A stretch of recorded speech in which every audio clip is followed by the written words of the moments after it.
Hey everyone, it's Alex from Alex and Books, and you're listening to The Reader's Journey, the podcast that takes you on a journey to meet amazing authors, discover brilliant books, and learn valuable lessons along the way. Now, let's get started.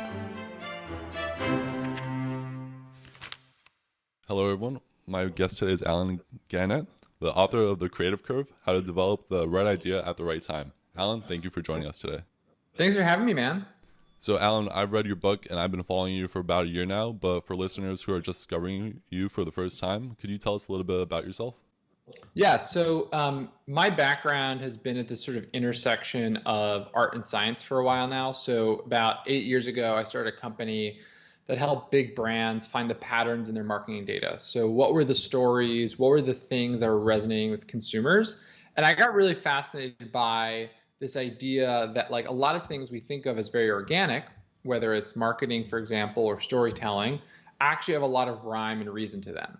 And so in particular, there's this question that kept coming up in my work where I would talk to marketers, I would talk to creative people, and they would say things like, oh, well, like, I'm not that creative. Like, that's not me. And that was something that really bothered me because it felt so restrictive. And it also didn't seem to match up with the truth, which is that there is so much rhyme and reason to these things. And so I started researching, what actually is creativity. And I got deeper into it. And I found is that creativity is one of these things that has like all these myths and like things that we think it is, but really it's very different. And so I ended up writing this book, The Creative Curve, which is all about answering this question of can you learn to become more creative? And yeah. Awesome. Yeah, so I think there are so many creative myths out there that people believe that are actually not true, such as you start the book off by telling creative stories. So one person you mentioned is Mozart and how everyone thinks he's a creative genius, but that's not really the true story behind it. Could you talk a little bit more about that?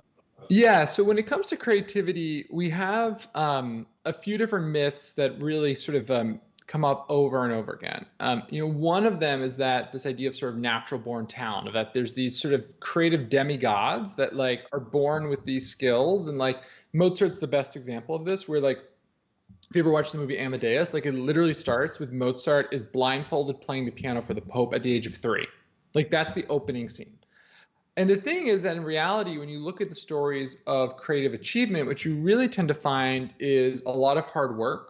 So Mozart, for example, at the age of 3, he had a helicopter dad, and his dad said, I love you, but you need to become a great musician. And like conditional love is a pretty powerful force, right? And so Mozart's dad hired literally some of the best music teachers in all of Europe and started making this 3-year-old kid practice 3 hours, 7 days a week.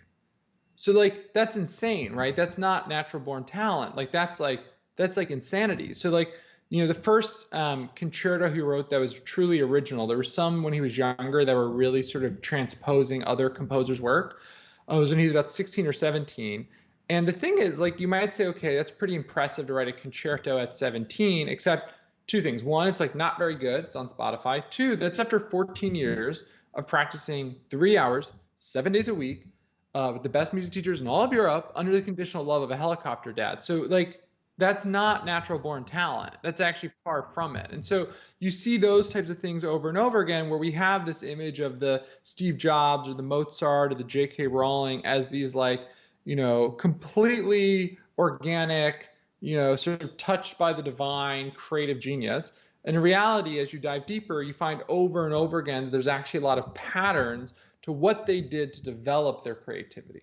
Totally. Yeah, and I think another great person you mentioned was JK Rowling, and how everyone thinks she was on this train and she just got this idea for Harry Potter, and boom, next day she wrote a book. But the truth is, it actually took her several years to actually write that book. Can you tell us a little bit, tell us that story? So like if anyone's a Harry Potter fan, they've heard the story of, J.K. Rowling was like, on a train or in a cafe, and she got the idea for Harry Potter. She started writing on a napkin. Like that's the story that's been told over and over again, except two things. Like she did not start writing on a napkin. That's not true.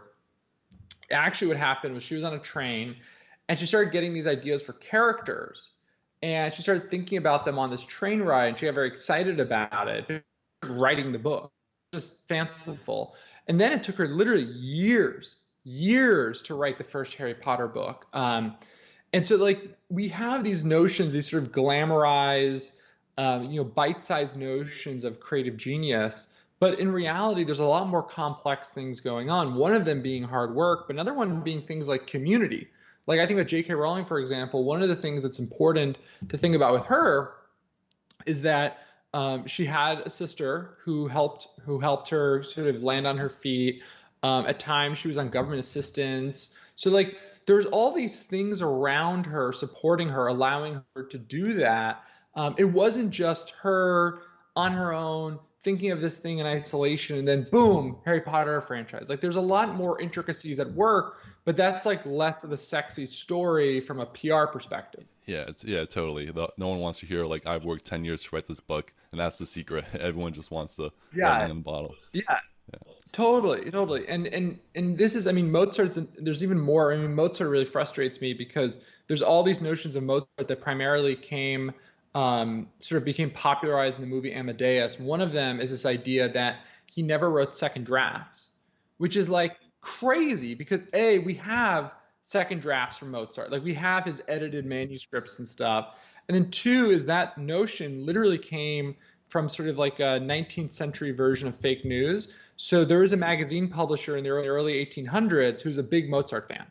And he decided that he wanted to basically like sell a lot of copies. And to do that, he wanted to glamorize Mozart. And so he made up a fake letter from Mozart describing his composition process. And then he republished that letter as if it was from Mozart.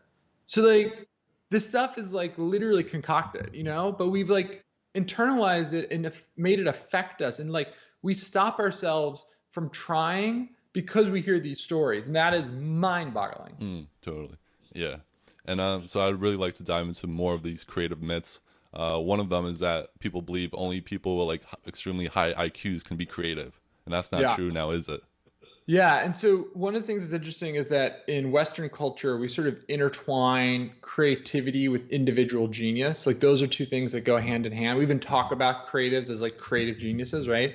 And what's interesting is that when they actually do academic studies on this, there's this finding. It's called the threshold theory that's been replicated over and over again, which is basically this finding that once you get to a pretty average IQ threshold, so about an IQ of about 104, you actually find out that everyone has about the same creative potential. There's actually no correlation between IQ and creative potential once you get past an IQ of 104. So what's interesting is that that's not like 1,000 people generation. That's like billions and billions and billions of people, right? But what they also found, which I thought was interesting, is that there is a gap between creative achievement and creative potential. So creative achievement is a lot harder to get than creative potential. And so a lot of what my book teases out are what are the things you can do to cross that gap between creative potential and creative achievement. And those things, and what I did in the book is I interviewed about 25 living creative achievers. These are like Pasek and Paul, who wrote Dear Evan Hansen, La La Land, The Greatest Showman. This is Kenya Barris, the creator of Blackish, Nina Jacobson, the legendary producer behind Crazy Rich Asians, Hunger Games, People vs. O.J. Simpson, Alexis Ohanian, the founder of Reddit. And what I found in these interviews was that the things they did to go from potential to achievement are actually pretty repeatable, they're pretty systematic, and they're definitely achievable. Yeah, I love how you dive into the patterns and really tell a secret in the second half of the book.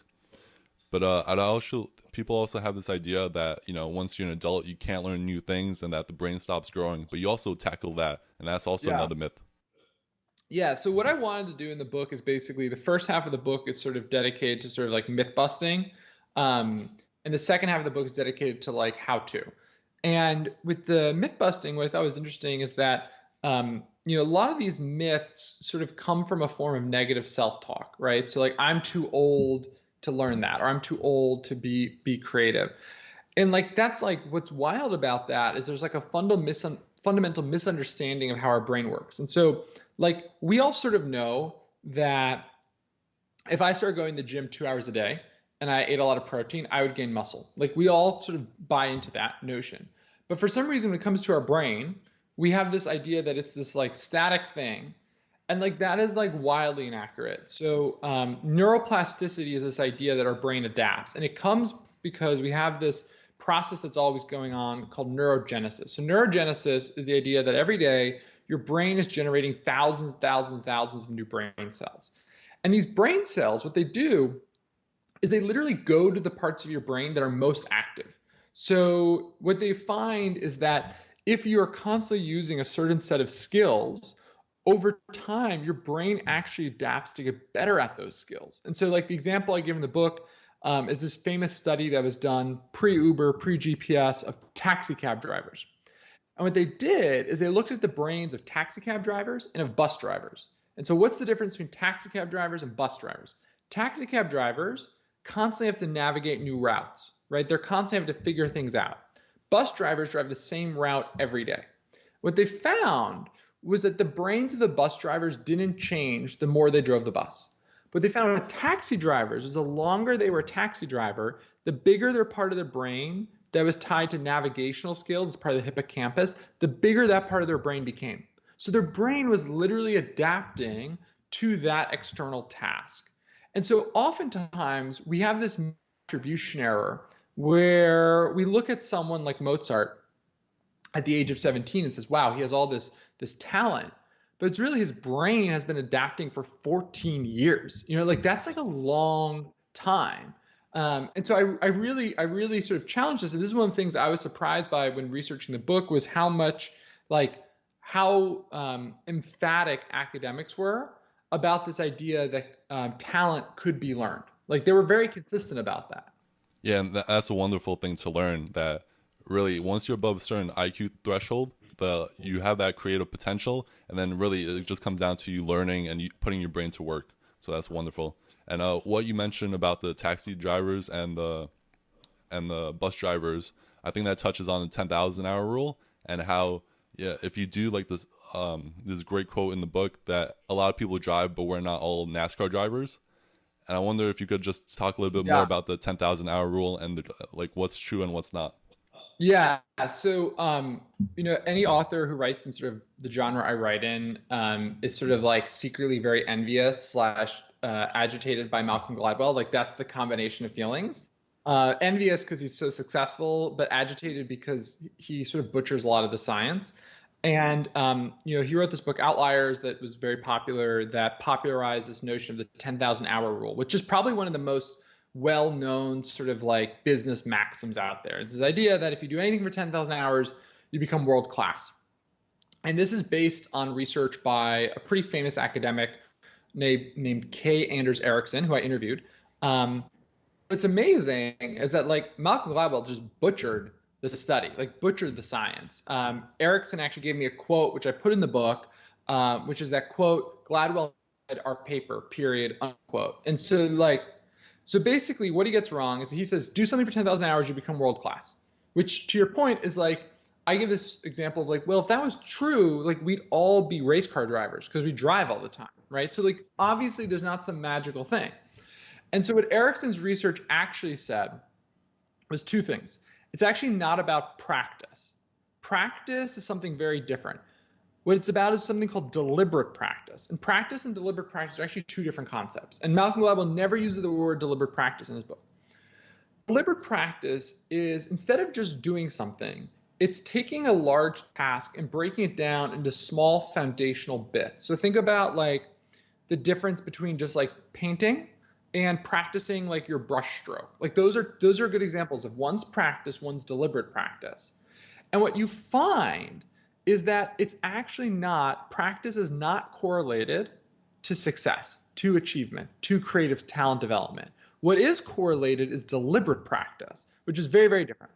The second big mistake that Gladwell makes is that he presents 10,000 hours as this sort of magical number, but actually 10,000 hours was the average across skills because some skills take more or less time, right? Like piano practice, piano where there's like way more people who've done it, takes about 25,000 hours to become world class because world class is a relative concept, right? So like if more people have done it for longer periods of time, it's harder to achieve that. Versus if you took a skill like being the best TikToker, right? Like it takes much less time to become world class at it because less people have been doing it for less time. It's easier. That's one. The second thing is that it was an average across people. So different people do take different amounts of time to develop these things. it's not that it's like exactly as easy for different people. In fact, for some people, it's much harder. It's just, it is possible. And so the, the 10,000 hours rule, I think, is very optimistic. But I think in losing the nuance, it loses a lot of the richness of the work and a lot of the sort of practicality of the academic work in talent development. Totally. Yeah, I think people just want they want like a simple answer, just practice something for 10,000 hours to become an expert, but that's not the full truth. And yeah, Yeah, otherwise everyone who golfed for 10,000 hours would be in the PGA, right? But that's not true. It's like you have to take lessons and be deliberate, and there's a different type of training you do when you want to get better at something. yeah, totally. That's wonderful. So I really love to dive into like the second half of your book. So now that we know creativity is a skill, it's like, how do we learn that skill? And the first way to start, you talk about consumption and the 20% rule. So I think that's a good place to start. Yeah. So, basically what I do in the book is I break down these four patterns I found across all of my interviews. So I interviewed these 25 creative achievers, and among them there's billionaires, Oscar winners, Tony Award winners, Michelin star chefs, like super eclectic. And I found these four patterns that literally all of them did. And the one that I think surprised me the most is the first one, which is that, we think of consumers and creatives as almost like polar opposites. So like consumers consume, creators create, passive, active, right? They're different. But what was so interesting was that actually what I found is that creatives are some of the most active consumers of their niche. And so they go very, very deep. Like jazz musicians listen to like every single jazz record. JK Rowling was like a huge reader. I tell the story in the book of Ted Sarandos, who's the chief content officer of Netflix, who started his career as a clerk at a video store who decided to watch every single video in the store, which is actually the same story Quentin Tarantino has about how he started his film career. And so what you find is that consumption is actually this really consistent thing. And so why is that? Well, it fundamentally comes down to how our right hemisphere works. So our right hemisphere is where creativity happens, so to speak. And this is sort of like making it overly simplistic. But our right hemisphere processes information very differently than our left hemisphere. So like your left hemisphere is where you solve like a math problem. And your left hemisphere is very logical. It's very deliberate. It's very conscious. So like when you're solving a math problem, you're aware of every single problem. Like you're aware of it. Now, on the other hand, your right hemisphere solves things by trying to connect distant concepts together in sort of novel ways. And in doing that, it does that below our level of consciousness, right below it. So sort of think about it as like your quiet lab partner in college versus your loud lab partner in college. And so like your right hemisphere is sort of like the dork corner who's like, working on the problem. And only once they get the answer do they sort of say, hey, I got the answer. And the result is that that's that aha moment, that flash of genius. And that's why we also talk about aha moments in the shower, on your commute, on a walk, is that those are all moments when your left hemisphere is quieter, so you can actually hear what's going on in your right hemisphere. And so that's why traditionally we talk about like drugs and alcohol being tied to creativity. These are all things that suppress your left hemisphere, but like you don't have to do drugs. You can like go on a walk, right? And so, but the thing that's important is that, and what scientists have found is that, well, your right hemisphere is really good at this, like really good at connecting ideas. But like, if you want to connect the dots, you have to have the dots to connect. That's like a fundamental thing, is that if you want to connect disparate ideas together, you have to have the raw materials in there. And so consumption is hugely important because it gives your brain those raw materials. And what I found that I thought was really interesting was that it wasn't just when they were kids that they did this consumption, but the best creatives did this throughout their entire career. And I found that it was usually the same amount of time, like 3 hours, 4 hours, 5 hours, 4 hours, like around there, that they spent of their day consuming their vertical. And so I call it the 20% principles, this idea that if you want to be successful creatively, spend 20% of your waking hours consuming your vertical. And this isn't like reading books about your vertical. This is primary source material. So this is like, if you're a musician, it's not reading music theory, it's listening to music. Yes, I think what you talk about in the book is like chefs go to other restaurants, authors read other books related in the category. If you're a filmmaker, you go see like the latest movies in your genre. And you have this great quote. It's like you can't have insights without information, and like you need both of those things. Yeah. And then so once you have that information, you talk about breaking it down using the Franklin method. Can you talk a little bit about that? Yeah, so one thing I thought was interesting was that, when we consume, like when you and I read a book, right? Oftentimes we're sort of getting lost in the book. But what's interesting is that these creative achievers, how they consume is actually very different. They consume in a very active way. And so what I found is that their consumption is all focused around this concept of imitation. So when they're reading a book, for example, if they're an author, they're looking at, well, how is the story structure developed? How are the main characters introduced? What is that flow of the narrative? And what they're doing is in doing that, they're trying to build a mental model of what does a good story look like? And how is this different than my existing mental model? And I call this the Franklin method because I tell the story of how Ben Franklin, literally Ben Franklin, learned how to be a good writer, which is that he took articles he thought were good and he actually created essentially Mad Libs of how their story was developed, how their argument was developed.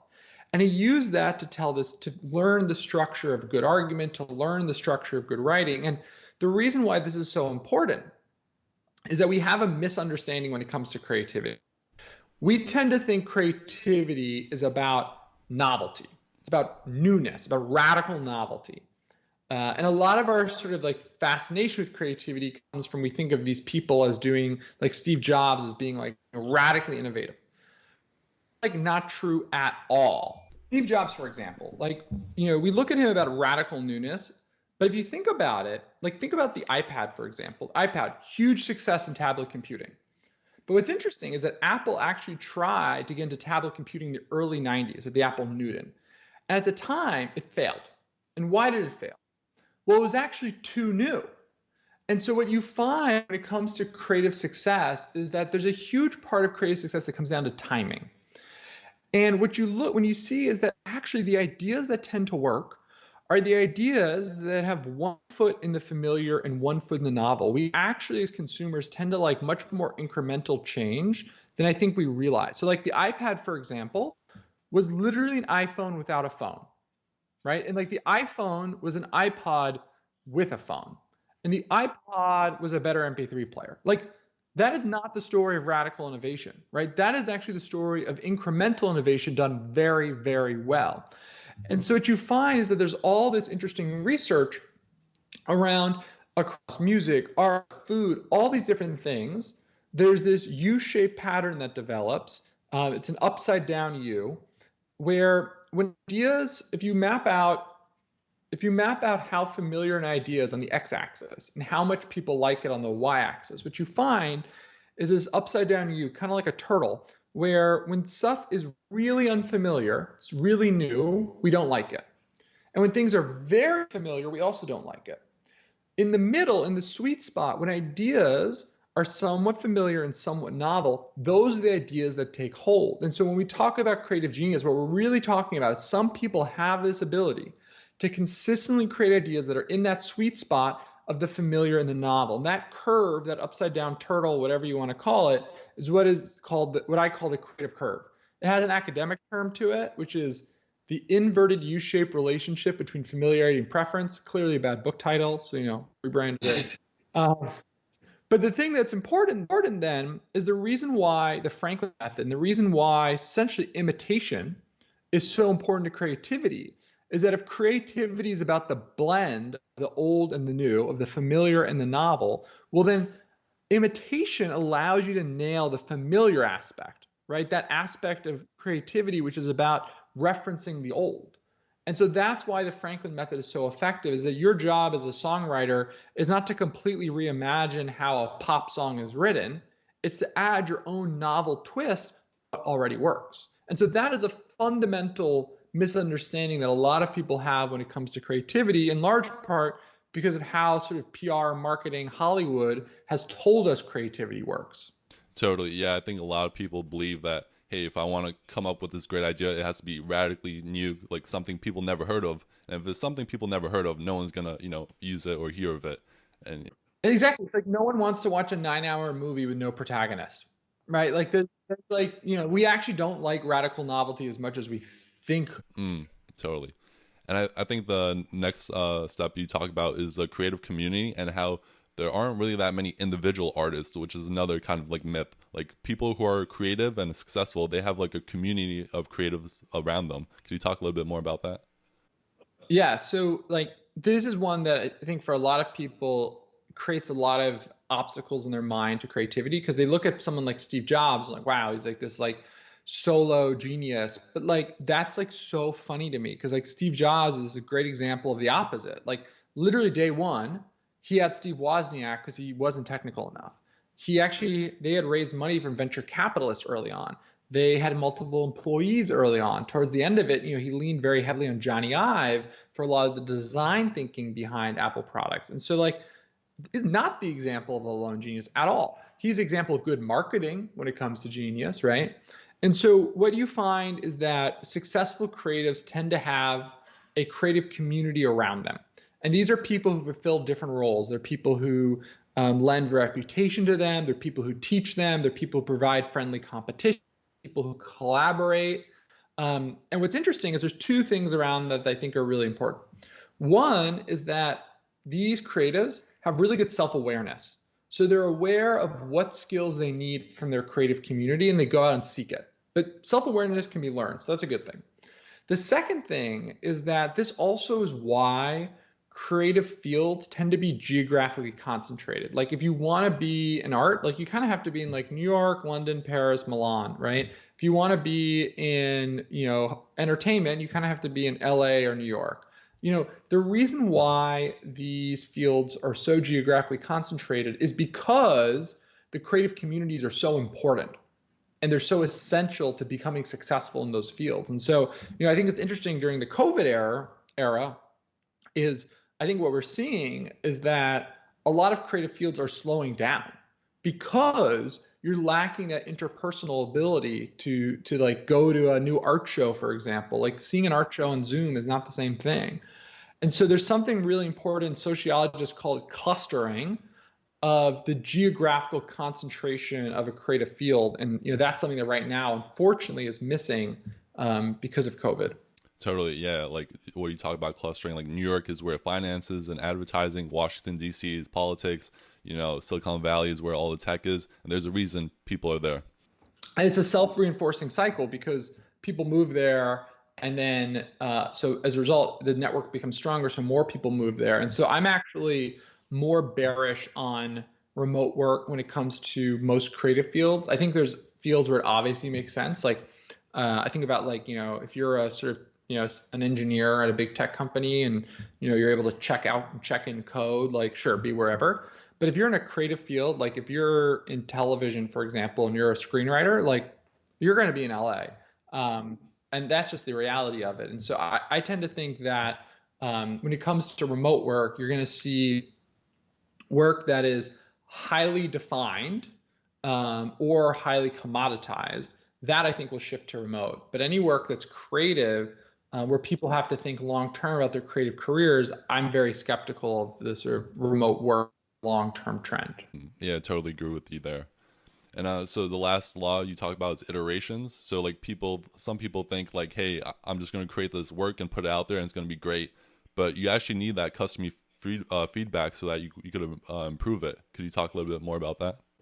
Yeah, so basically what you find is that people sort of like the image people have of a creative genius is like they go to like a writer, for example, they go to a cabin in the woods, they have a typewriter, they sit down, they write something, and like boom, novel's done, bestseller, like they go down in history.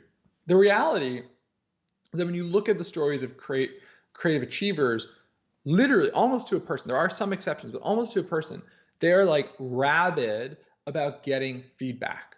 Like that's a huge part of the process. I talk about, for example, in the book, Hollywood, where even artsy directors know that like getting audience feedback is an important part of the process because your job as a creative is not to serve yourself. When people say that, I always think, well, like that's not something that successful creatives say. Successful creatives don't say things like I'm just creating for myself. Like, no.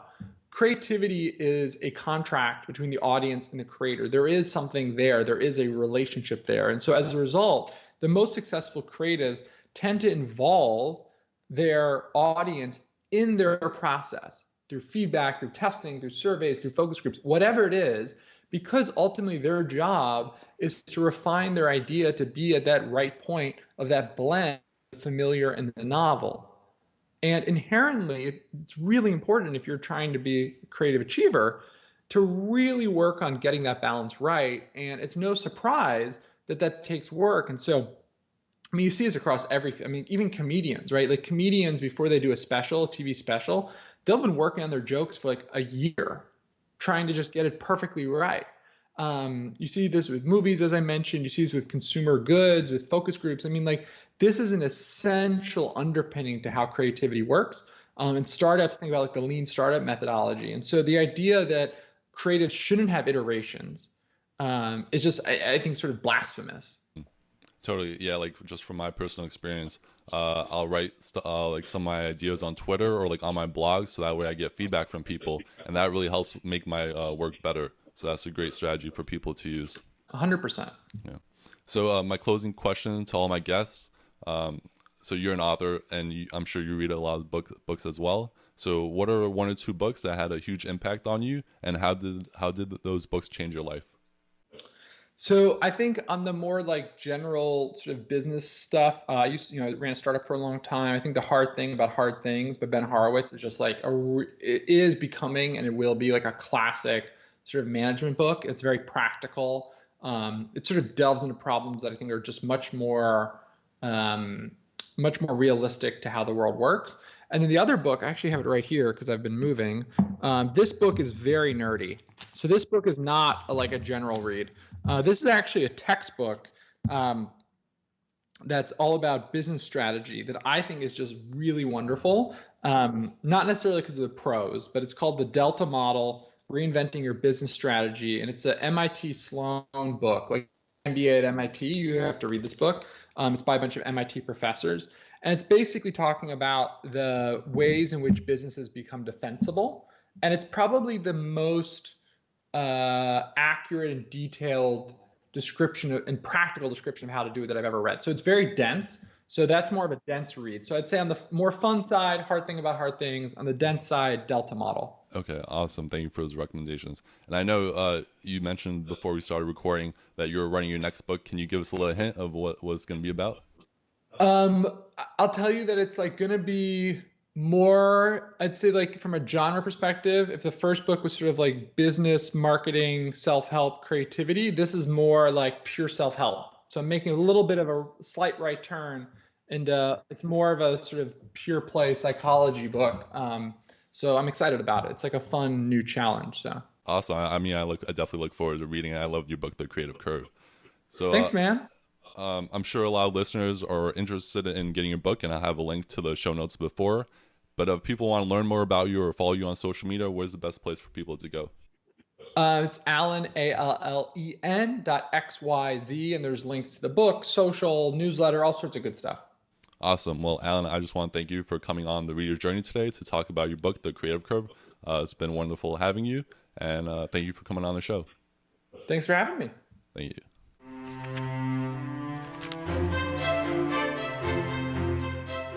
Hey everyone, I hope you enjoyed this episode of The Reader's Journey. You can learn more about what was covered in today's podcast in the show notes below. If you enjoyed this podcast, the best way you can support it is by subscribing and leaving a positive review. If you're looking for book reviews and recommendations, head over to alexandbooks.com. If you want to join my reading journey, you can follow me on Instagram and Twitter at alexandbooks. That's all for now. Thank you so much for listening, and I hope to see you soon. Read on, everyone.